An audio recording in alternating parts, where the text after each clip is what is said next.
Hello dear student, how are you? Welcome to English current affair. कैसे हैं आप सब? आई थिंक बेहतर ही होंगे। और बताइए, पढ़ाई कैसी चल रही है? प्लीज़ कमेंट में मेंशन करिएगा व्हाट इज़ योर सिटिंग हावर। आपकी सिटिंग हावर कितनी है? आप 5 घंटे पढ़ रहे हैं, 6 घंटे पढ़ रहे हैं, कितने हावर्स पढ़ रहे हैं? क्योंकि इससे हमको पता चलेगा कि आप किस लेवल की प्रिपरेशन कर रहे हैं। इससे शायद आपको भी अनुमान लगे या फिर अंदाज़ा हो कि मैं किस लेवल की पढ़ाई कर रहा हूँ। क्योंकि कभी कभी होता है ये है कि चीज़ें जब तक आपको फील नहीं कराई जाती हैं, जब तक आपके दिमाग में चीज़ों को डाला नहीं जाता है, तब तक आप समझ नहीं पाते हैं कि आप कर क्या रहे हैं। ठीक है, जब उन चीज़ों को आपके दिमाग में डाला जाता है कि जैसे हमने पूछा कि आपकी सीटिंग हावर क्या है, अब जैसे ही आप मेंशन करेंगे तो आपके दिमाग में एक थॉट आएगा कि आप सही लिख रहे हैं अपने सीटिंग हावर को या फिर क्या कहते हैं गलत लिख रहे हैं अपने सीटिंग हावर को। ठीक है, तो इससे चीज़ें पता चलती हैं और जब चीज़ें जब पता चलने लगती हैं तभी हमारी ग्रोथ होती है ना। क्योंकि ये ज़रूरी है ना यार, ये क्या कहते हैं सीटिंग हावर जो है ये बहुत ही नेसेसरी है। ठीक है, क्योंकि बिना, आपको भी पता है, सीधी सीधी मैं बात कर रहा हूँ कि बिना बैठ के पढ़े, ठीक है, you can not qualify your competition. आप अपने कंपटीशन को क्वालिफाई कर ही नहीं सकते हैं, सीधी बात मैं बता रहा हूँ। ठीक है, तो आपको ये तो करना पड़ेगा, क्योंकि आपका इससे सीधी बात है आपका लेवल अचीव होगा। स्मार्ट स्टडी कोई भी, ठीक है, स्मार्ट स्टडी कुछ भी हो, लेकिन without hard work you can not create your smart work. ठीक है, विदाउट हार्ड वर्क के आप अपनी स्मार्ट वर्क को पहचान ही नहीं पाएंगे, आपके अंदर स्मार्टनेस है कहाँ। ठीक है, लोग मतलब बहुत एग्जाम्पल देते हैं गधे घोड़े वाला कि गधा इतनी मेहनत करता है पीछे रह जाता है, घोड़ा इतनी में क्या कहते हैं स्मार्ट वर्क करता है। नहीं है, ऐसा नहीं है। आप एक बार कंपेयर करिए ना, क्या कहते हैं हॉर्स और उसके बाद क्या कहते हैं डंकी में कंपेयर करिए। डंकी कम खाता है, ईटिंग में देख लीजिए, घोड़ा उससे ज़्यादा खाता है, घोड़ा चना चबाता है, लेकिन डंकी वो चीज़ नहीं खाता है। तो मतलब क्या हुआ यहाँ फूड का कंपेरिजन, मतलब घोड़ा अच्छा खाना खाता है, घोड़े की खाने की कैपेसिटी ज़्यादा है, डंकी की खाने की कैपेसिटी कम है। डंकी ये कहते हैं ज़्यादा कम खाना खाता है, तो सीधी बात है जो ज़्यादा खाएगा, अब ज़्यादा खाने में मेहनत भी तो लग रही है, तो स्पीड उसकी तेज़ नहीं रहेगी। ये कम खा रहे हैं, डंकी डंकी कम खा रहा है, इसीलिए क्या कहते हैं इसकी स्पीड कम है। अब घोड़ा सोचे दौड़ने में क्या कहते हैं उसकी कितनी ऊर्जा लॉस होती है घोड़े की, ये चीज़ आपने कभी देखा? मतलब अधिक से अधिक ऊर्जा, कितनी मेहनत कर रहा है। और डंकी गधा क्या कर रहा है, धीरे धीरे धीरे धीरे रेंगते रेंगते चल रहा है। तो अब चीज़ों को आप कनेक्ट करिए ना, बिना मेहनत के you can not achieve your goal. तो स्मार्ट वर्क निकल के आया कहाँ से? ये एक्चुअली में स्मार्ट वर्क आया कहाँ से? स्मार्ट वर्क एक्चुअली में हार्ड और HW, होमवर्क ना समझिएगा, हार्ड वर्क से ही स्मार्ट वर्क निकल के आया। तो आज का मोटिवेशन यही है कि without hard work you can not create your perfection smart work. बिना हार्ड वर्क के आप अपने स्मार्ट वर्क को निकाल ही नहीं सकते हैं। समझ गए कि नहीं समझ गए? आपको क्या कहते हैं खाना पड़ेगा, एनर्जी लेनी पड़ेगी आपको। ठीक है, आपको दौड़ना पड़ेगा, बात समझिए इस बात को। ठीक है, आप बिना दौड़े अपनी क्या कहते हैं अपने माइंड को काबू नहीं कर सकते। आप जब सुबह सुबह रनिंग करते हैं, आप अंदाजिएगा खुद ही, तो आपका दिमाग एकदम कंट्रोल होता है, तब आपके दिमाग में कोई विचार नहीं होते आते हैं, क्योंकि आपके पैर को पीड़ा होती रहती है और आपका दिमाग उसी पीड़ा में बिजी होता है। इससे जानते हैं, इससे आपके दिमाग की क्षमता भी बढ़ रही है। अब यहाँ और इस जो यहाँ क्षमता बढ़ी, यही आपकी पढ़ाई में भी काम आएगी। तो कहने का तात्पर्य यह है कि जब तक आप हार्ड वर्क नहीं करते हैं तब तक स्मार्ट वर्क नहीं निकल सकता। कोई कितना ही बता नहीं, नोट्स ले लो, ये पढ़ लो, वो पढ़ लो, इससे स्मार्ट वर्क नहीं। बिना बुक्स पढ़े, बिना बुक्स रीडिंग के, बिना न्यूज़पेपर उठाए यू कैन नॉट अचीव। आप अपने स्मार्ट वर्क को पा ही नहीं सकते। हर आदमी के अंदर कुछ ना कुछ स्मार्ट वर्क होता है। लर्निंग का स्मार्ट वर्क हो गया, राइटिंग का स्मार्ट वर्क हो गया, ठीक है, मेमोराइजिंग का स्मार्ट वर्क हो गया, ठीक है, कुछ अदर स्मार्ट वर्क हो गया, इनकेस ऑफ न्यूमेरिकल हुआ, रीजनिंग का होगा। हर आदमी के अंदर अपना अलग अलग स्मार्ट वर्क है, लेकिन वो अचीव कैसे करे? वो अचीव तभी कर पाएगा when they change their mind set कि हमें हार्ड वर्क करना है। जब वो हार्ड वर्क करेगा तभी पाएगा। आपको 12 से 15 घंटा पढ़ना ही पड़ेगा, चाहे आप SSC कंपटीशन क्वालिफाई करना हो, UPSC क्वालिफाई करना हो, चाहे IIT क्वालिफाई करना हो, चाहे नीट क्वालिफाई करना हो। It is necessary you to study 12 to 15 hours. ये आपको पढ़ना ही पड़ेगा। और इन दिस कम्पिटिटिव वर्ल्ड, आज के समय में खासकर, अगर आप इतना नहीं करेंगे तो चीज़ें उस हद तक नहीं पाएंगे ना। आप सीधी बात, मतलब दो राय नहीं, सीधी बात बता रहे हैं। तो अपना आप सिटिंग हावर और लेवल मेंशन करिएगा, आप किस लेवल की तैयारी कर रहे हैं ये भी प्लीज़ मेंशन करिएगा। ठीक है, और ज़्यादा से ज़्यादा वीडियो को शेयर करिए please. So today our session start करते हैं। जैसा कि आप देख रहे हैं पावर ऑफ इंडियन रूपी के जो पावर, इसका क्या कहते हैं, लाइन का मतलब है जो इंडियन रूपी है वो आज के समय जिस प्रकार से वर्ल्ड को डोमिनेट करने के लिए निकल रही है, क्योंकि आज के समय डोमिनेट करने का तात्पर्य है कि इंडिया इमर्जिंग मार्केट है, आपको पता है इमर्जिंग इकोनॉमी है, ठीक है। हमारे पास मार्केट बहुत बड़ी है, तो अगर हमारे पास मार्केट बहुत बड़ी है तो हमारा मन ये है कि लोग अगर हमसे व्यापार करें नॉट अ डॉलर, हमें लोग हमसे व्यापार रूपी में करें, ठीक है। जब वो रूपी में हमसे व्यापार करेंगे तभी हमारी रूपी की वैल्यू बढ़ेगी, तभी लोग रूपी को अपने पास स्टोर करेंगे, अपने पास रखेंगे, क्योंकि उनको हमसे व्यापार करना है, उनको अपना सामान हमारे यहाँ बेचना है, क्योंकि हमारे पास मार्केट है, ठीक है। हमको उनको क्या कहते हैं, अब हमें क्या करना पड़ेगा, डॉलर को रिप्लेस करना पड़ेगा, डी डॉलराइजेशन प्रक्रिया ये कहते हैं। इसके बारे में आज हम डिटेल से डिस्कस करेंगे, ठीक है। और नेक्स्ट क्वेश्चन है जेनेटिक चेंज क्या है। अब जेनेटिक चेंज के बारे में डिस्कस करेंगे कि जो क्रॉप में जेनेटिक चेंज होता है, हाइब्रिडाइजेशन होता है, उसके बाद क्या कहते हैं कुछ अदर प्रक्रियाएँ होती हैं, उसके बारे में डिस्कस करेंगे। और गवर्नमेंट ने इसको रोक क्यों लगाया है, ठीक है। मान लीजिए क्या क्या कहते हैं मदर ऑम्ब के बारे में आपने सुना हुआ, सरोगेसी आपने सुना हुआ। अब मानिए टेस्ट ट्यूब बेबी है, ठीक है, उसमें डीएनए में कुछ परिवर्तन कर दिया गया, डीएनए में चेंज कर दिया गया, ठीक है। अगर किसी को शाहरुख खान जैसा लड़का चाहिए, सलमान खान जैसा लड़का चाहिए, एल्बर्ट आइंस्टीन जैसा लड़का चाहिए, तो डीएनए में चेंज करवा लिया, ठीक है। अब ये गलत है कि सही है, अब गवर्नमेंट इस पे नियम क्या क्या बना रही है और भविष्य में क्या समस्याएं हो सकती हैं इसके कारण से, इन सब चीज़ों के बारे में हम डिस्कस करेंगे, ठीक है। और उसके बाद इंडियन एक्सपोर्ट को लेकर आज हम बात करेंगे, कुछ डाटा आया रिलीज़ हुआ है उसके बारे में हम डिस्कस करेंगे, ठीक है।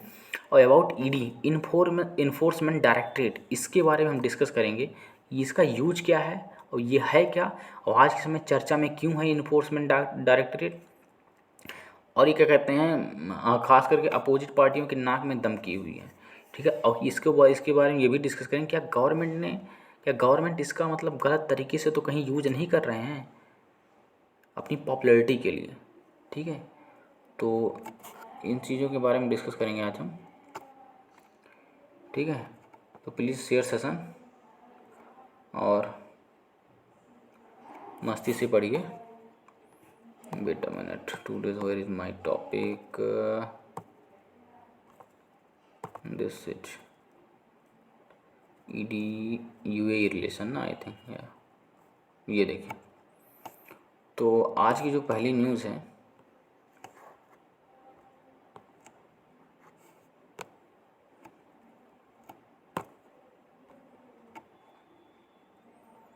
इंडिया यूएई डील, ध्यान दीजिएगा लिखा क्या है न्यूज़ में, India UAE deal to trade with rupee, ठीक है। ये देखिए India UAE deal to trade with rupee.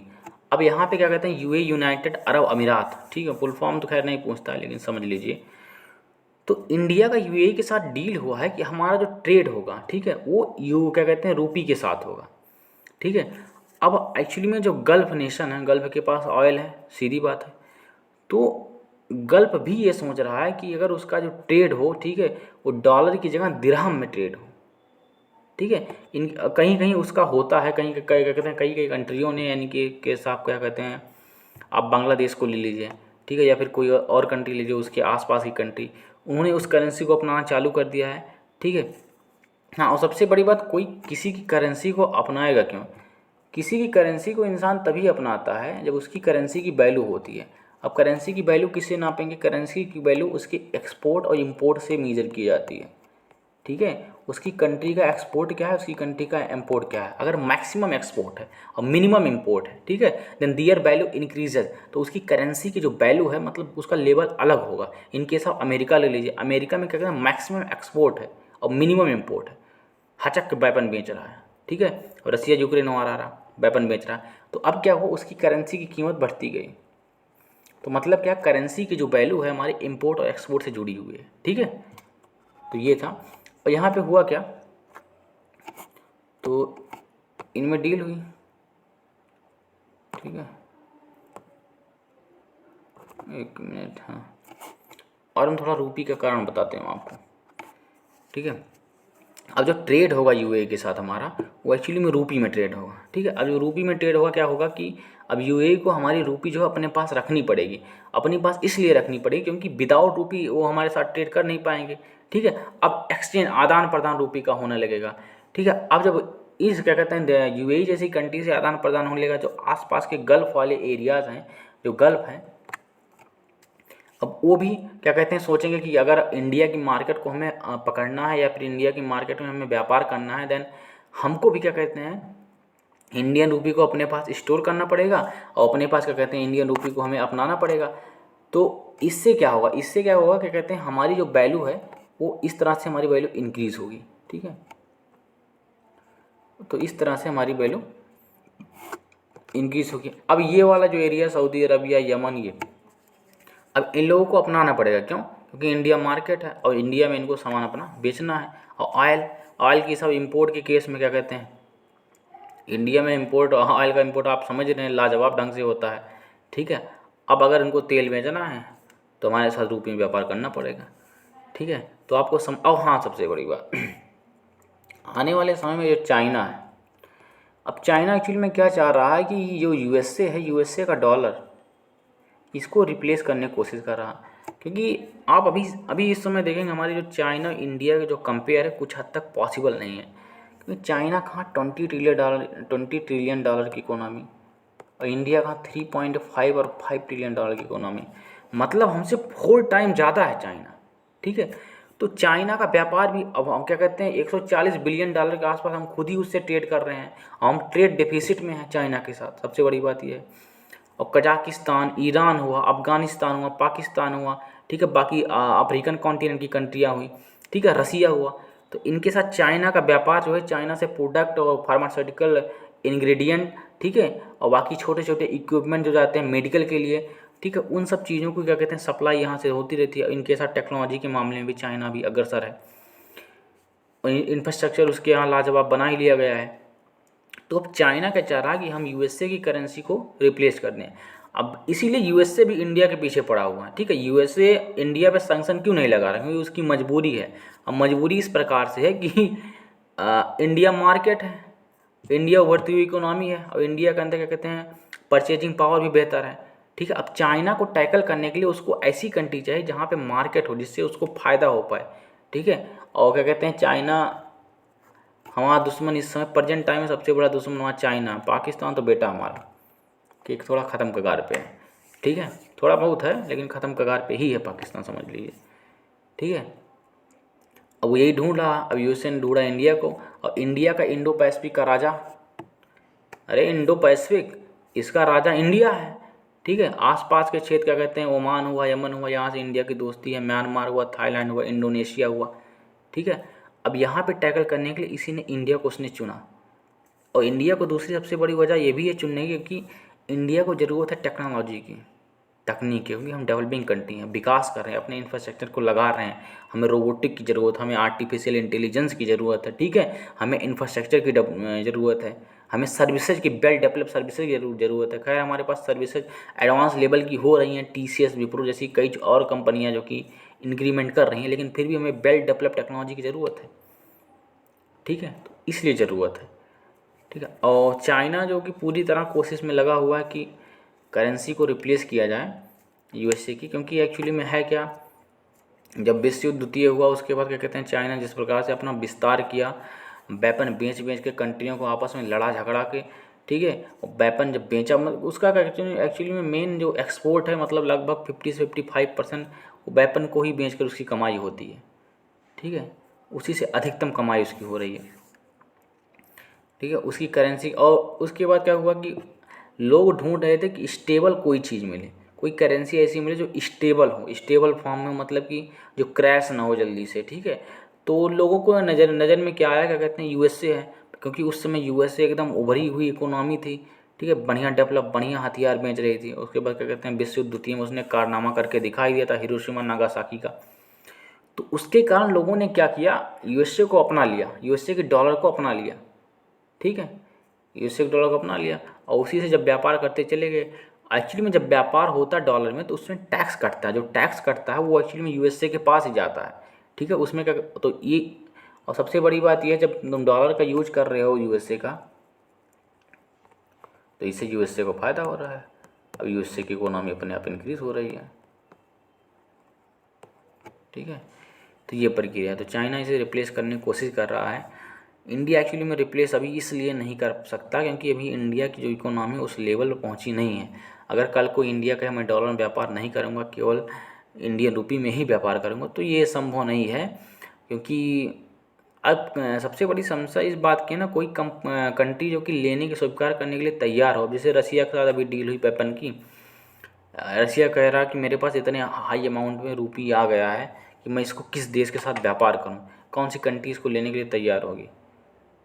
ठीक है, तो अभी कुछ ट्वीट वगैरह किया गया था रसिया के, क्या कहते हैं, फॉरेन मिनिस्टर के द्वारा। ठीक है, तो ये प्रक्रिया थी। तो आपको समझ में आ गया इंडियन रुपी की पावर क्या है बढ़ती हुई, और इसको हम बढ़ा कैसे सकते हैं ये भी हमने बता दिया पूरा डिटेल में। और चाइना इस पर हावी कैसे हो रहा है ये भी बता दिया हमने आपको। ठीक है, बाकी आगे चलते हैं अपने नेक्स्ट क्वेश्चन पे। अगला क्वेश्चन क्या था, जेनेटिक चेंज क्या है। जेनेटिक चेंज एक्चुअली में मतलब क्या है, ये तुम डीएनए, आरएनए, एमआरएनए, तीन चीज़ आप सुनिएगा। ठीक है, ध्यान सुनिएगा। DNA deoxy ribonucleic acid, RNA ribonucleic acid, mRNA messenger ribonucleic acid. ठीक है, ये जो तीन चीज़ है ना, एक्चुअली में जेनेटिक चेंज में इनका बहुत बड़ा योगदान है।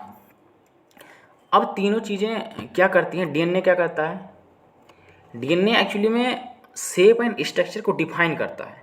ठीक है, अब आरएनए है और एमआरएनए क्या है, एमआरएनए क्या कहते हैं, doing work for messenger, work as a messenger, ये मैसेंजर का काम करता है। मतलब इसी एमआरएनए के अंदर जो जेनेटिक इन्फॉर्मेशन होती है कि शेप कैसे बढ़ेगा, साइज कैसे बढ़ेगा, या फिर सर में बाल आएंगे कि नहीं आएंगे, ठीक है, दांत निकलेंगे क्या नहीं निकलेंगे, पैर कितना लंबा होगा, हाथ कितना लंबा होगा, ऑल थिंग आर स्टोर। किस फॉर्म में स्टोर रहती है, ये प्रोटीन के फॉर्म में स्टोर रहती है। प्रोटीन मतलब क्या हुआ, लिपिड कंपोनेंट जिसको बोला जाता है। ठीक है, तो लिपिड कंपोनेंट के फॉर्म में ये स्टोर रहती है इसके अंदर। ठीक है, तो एक्चुअली में जेनेटिक चेंज का मतलब यह है इन तीनों के अंदर चेंज कर देना। ठीक है, तो आज के समय से यहाँ पे लिखा गया a push for the GM mustard disregarding science the law. अब जो जेनेटिक चेंज हुआ है किसके अंदर, मस्टर्ड के अंदर, मस्टर्ड मतलब सरसों। ठीक है, अब जो इसके अंदर चेंज हो रहा है उसी पे क्या कहते हैं, गवर्नमेंट का कमेंट आया है कि क्या ये लीगल है, क्या लीगल मतलब क्या ये सही है। अगर मान लीजिए आपने किसी फसल के अंदर चेंज कर दिया, अब उसका फ्यूचर पे क्या इम्पैक्ट पड़ सकता है। अगर मान लीजिए वो ज़मीन को ही बंजर बना दे, तो इनकेस आप हाइब्रिड बीज के संदर्भ में आप देखिए, जब हाइब्रिड बीज क्या कहते हैं, एक बार बो दिया जाता है इनके एग्रीकल्चर फील्ड में, तो उसके बाद वो बेकार हो जाता है। देन आफ्टर वो बोने लायक नहीं रहता, फिर तुमको अगेन जाना पड़ेगा, बीज को लेके आना पड़ेगा। देन आफ्टर आप फिर सोन करोगे बीज को, फिर उसके बाद बीज उगेगा। आपने केवल क्या किया, पैदावार बढ़ाने के लिए हाइब्रिड बीज का उपयोग किया, जिससे लगा कहते हैं पैदावार इंक्रीज हो। ठीक है, लेकिन यहाँ पे क्या हो रहा है, इसके कारण गवर्नमेंट ये भी कह रही है, जो कमेटी बैठाई गई थी ये भी कह रही है कि इससे ज़मीन में नुकसान हो रहा, एग्रीकल्चर डिस्टर्बेंस हो रहे हैं। ठीक है, उसके बाद फील्ड में क्या कहते हैं खोखलापन आ रहा है। ठीक है, और क्या कहते हैं जो उसका ज़मीन का स्ट्रक्चर होता है। ठीक है, और स्ट्रक्चर मतलब क्या, वो चेंज इसलिए हो रहा है क्योंकि अगर आप जेनेटिक चेंज करते हो जो इस पर निर्भर हैं, क्या कहते हैं इंसेक्ट, जो इस पर इंसेक्ट निर्भर हैं, वो उन इंसेक्टों में भी चेंज आ रहा है, म्यूटेंट। ठीक है, म्यूटनाइजेशन हो रहा है इनके अंदर, तो इनके अंदर भी चेंज हो रहा। ठीक है, तो जैसे मान लीजिए साइंटिस्ट तो सोच रहे हैं कि साइंस ये कहता है अगर इसमें जेनेटिक चेंज कर दिया, जो भी कमियां हैं मान लीजिए, ठीक है, उसको वहाँ पे क्या कहते हैं कुछ अदर ऐड कर दिया कोई इधर डीएनए, ठीक है, वो स्ट्रांग हो गया, और वहाँ जहाँ पे 1 किलो हो रही थी वो 1 किलो के बदले 5 किलो दे रहा है। लेकिन फ्यूचर में इसका इम्पैक्ट क्या, मान लीजिए यहाँ पे जेनेटिक चेंज का कारण कुछ ऐसा चेंज हो गया जिसके खाने से आपका कोई अंग बढ़ गया, या फिर कुछ अदर प्रक्रिया हो गई आपके साथ, तो गवर्नमेंट इस पर विचार करने के लिए करी कि तुम अगर पूरा परफेक्ट हो जेनेटिक चेंज, हाँ इस तरह हो सकता है, तब उसके बाद करो प्लांट को, तब जेनेटिक चेंज करो, अदरवाइज नॉट। ठीक है, और उसके बाद अगर ह्यूमन का केस लीजिए, मान लीजिए आपने डीएनए में किसी के चेंज कर दिया। ठीक है, ये ग्रोथ हो रहे थे अमन सिंह, अमन सिंह के डीएनए में लाके अल्बर्ट आइंस्टीन का डीएनए लगा दिया गया। ठीक है, अल्बर्ट आइंस्टीन का डीएनए लगा दिया गया, और ये बड़े होते होते क्या गया, अमन आइंस्टीन बन गए। लेकिन इसके अलग साइड इफेक्ट भी तो पड़ सकते हैं। तो ये भी कहा जा रहा है कि ये छेड़खानी है, किसके साथ, नेचर के साथ छेड़खानी है, कि तुम उसके बैलेंस को बिगाड़ रहे हो ना। अरे चीज़ें साइकिल में चलती हैं ना, चीज़ें साइकिल में चलती हैं, अगर उस साइकिल ही बिगड़ गई तो डिस्टर्बेंस क्रिएट हो जाएगा ना अर्थ पे। तो इन चीज़ों को आपको समझना है। और साइड इफ़ेक्ट भी हैं इसके। साइंटिस्ट तो तैयार हैं टेका एक्सपीरियंस एंड टेका एक्सपेरिमेंट, लेकिन इसके साइड इफ़ेक्ट क्या क्या हैं ये गवर्नमेंट करी, इन सबको देख के तब इसके कहते हैं रिगार्डिंग वर्क करिए। ठीक है, साइंस तो कहता है सब कुछ पॉसिबल है, ठीक है, लेकिन उसका आने वाला समय क्या इम्पैक्ट पड़ेगा, ठीक है, सोसाइटी पे, इन सब चीज़ों को देखना पड़ेगा। तो एक आर्टिकल था, ठीक है, बाकी आगे बढ़ते हैं नेक्स्ट आर्टिकल की तरफ। ये देखिए, इंडिया और फ्रांस का relation, what keeps their tie sticking. Actually में यहाँ भी देखिए आप क्या कहते हैं, रूपी, ठीक है, यहाँ भी हमारे रुपये का क्या कहते हैं प्रभाव है, ठीक है, मतलब यहाँ भी रूपी का प्रभाव का तात्पर्य है कि यहाँ भी रूपी की चर्चा है कि अगर इंडिया और फ्रांस का रिलेशन आने वाले समय मजबूत होता है तो क्या फ्रांस जो कि हमारे रुपए में ट्रेड करेगा हमारे साथ, या फिर हमारे साथ केवल वो डॉलर में ही ट्रेड करेगा। अगर क्योंकि फ्रांस जैसी कंट्री मतलब डेवलप कंट्री अगर रूपी में ट्रेड करने के लिए तैयार हो जाती है, ठीक है, जो कुछ भी वेपन वगैरह हम उससे राफेल वगैरह परचेज कर रहे हैं, 26 राफेल आई थिंक परचेज किया गया है, तो इससे क्या होगा, क्या कहते हैं, हमारी रूपी मजबूत होगी। और जब इतनी बड़ी बड़ी कंट्रियाँ उसको मान्यता देने लगेंगी तो जितनी भी स्मॉल कंट्रियाँ, छोटी छोटी कंट्रियाँ, वो अपने आप इसको अपनाने लगेंगी और अपने पास हमारी रूपी को स्टोर करने लगेंगी। और जब रूपी को स्टोर होने लगेगा अलग कंट्रियों के पास, तो इससे क्या होगा, हमारा जो वर्ल्ड का पैनोरमा है, ठीक है, वो in case of developed scenario में अपने आप इंक्रीज होने लगेगा। तो इससे रूपी की वैल्यू अपने आप बढ़ने लगेगी। ठीक है, तो इस आर्टिकल में केवल यही बताया गया है, क्या कहते हैं, इंडिया और फ्रांस का रिलेशन क्या है। और इंडिया और फ्रांस एक्चुअली में हिस्ट्री भी है ना। अगर आप क्या कहते हैं, वो जब इन अमेरिका ने सैंक्शन हमारे ऊपर लगाया था, उस समय भी क्या कहते हैं फ्रांस नल एंड वाइड किया था। ठीक है, फ्रांस ने सपोर्ट नहीं किया था। सबसे बड़ी बात यहाँ पे कि फ्रांस के पास वीटो पावर है। वीटो पावर मतलब क्या, फ्रांस यूएनएससी का परमानेंट मेंबर है, P5 का मेंबर है। ठीक है, रसिया, चाइना, फ्रांस, ठीक है, अमेरिका, फ्रांस जो है मेंबर भी है, सबसे बड़ा सपोर्ट ही है। तो इसकी हिस्ट्री भी रही है ना कि फ्रांस हमको सपोर्ट भी करता है। तो अगर अरे और हिस्ट्री अगर आप पीछे जाकर देखें तो टीपू सुल्तान के सिनारियो में, टीपू सुल्तान ने क्या कहते हैं अपना एक राजदूत वहाँ भेजा था फ्रेंच इनके साथ नेपोलियन बोनापार्ट के समय में, आई थिंक वही थे यार, ठीक है, कोई और था आई थिंक, लेकिन भेजे थे उन्होंने एम्परर के पास। ठीक है, तो वहाँ भी अपना राजदूत आवास बनाया, तो मतलब उसका इतिहास शुरू से यहाँ है। तो है ठीक है इतिहास, लेकिन सपोर्टिव इतिहास है उसका, लेकिन सारा खेल इंटरेस्ट का है सर। ठीक है, फ्रांस को चाहिए मार्केट, और इंडिया इसमें सबसे बड़ी मार्केट है, पॉपुलेशन नंबर 1 हो ही गए हैं। ठीक है, फ्रांस को बेचनी अपनी टेक्नोलॉजी के फॉर्म बेचना उसको अपना वेपन। ठीक है, तो इसीलिए वो मित्रता ज़्यादा निभा रहा है। तो मोदी जी गए थे, अवार्ड वगैरह पाए, उन अवार्डों को आप देख लीजिएगा। ठीक है, आगे बढ़ते हैं। ये देखिए ज़रा,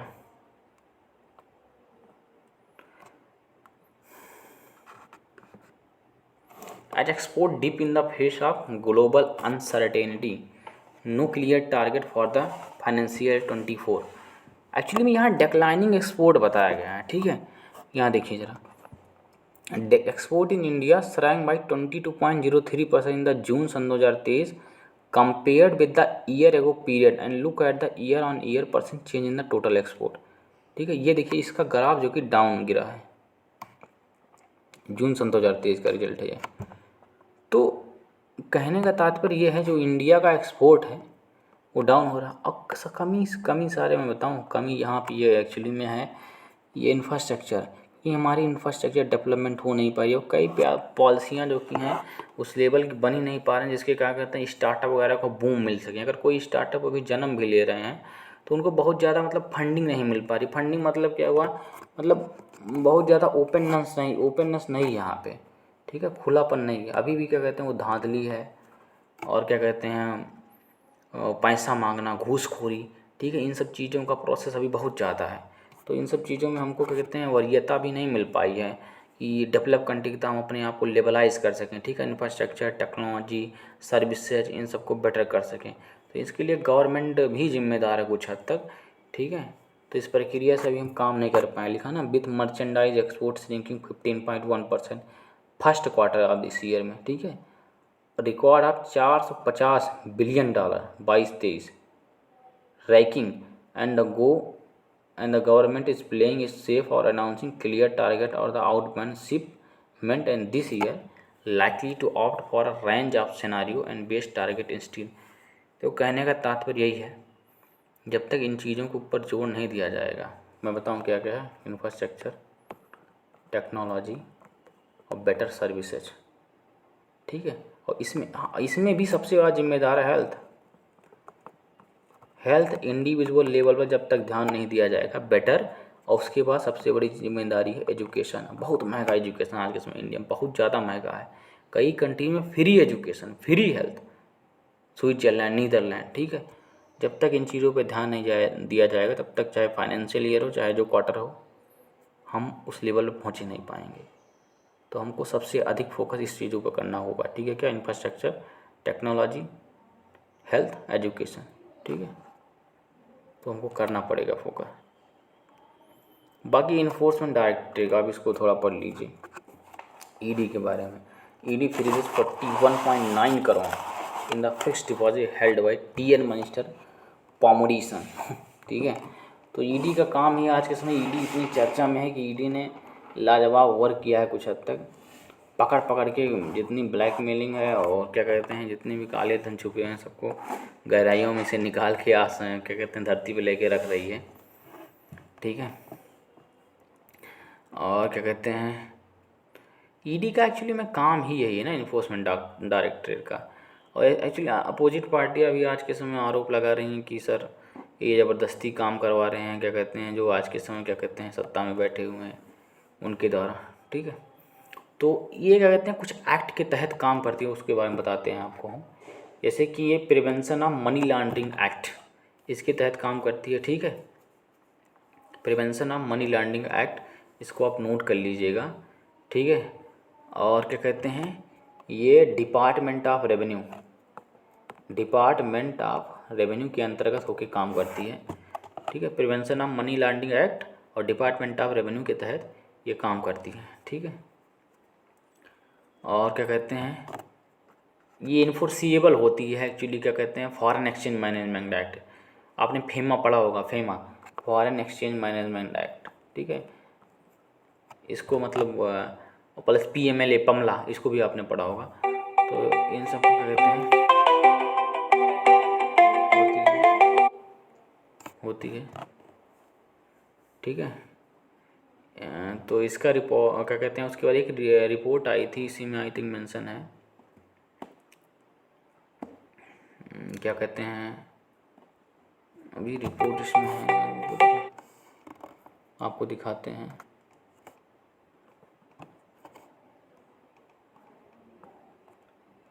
एक minute. Enforcement directorate set on Tuesday, report कहाँ है, रिपोर्ट अभी इसमें मेंशन नहीं, मैंने लाया था उसका। 100 करोड़ों की बात है, छोड़ दिया, ठीक है। तो आज का सेशन यहीं तक था, रिपोर्ट हम आपको ला के आपको दिखाते हैं।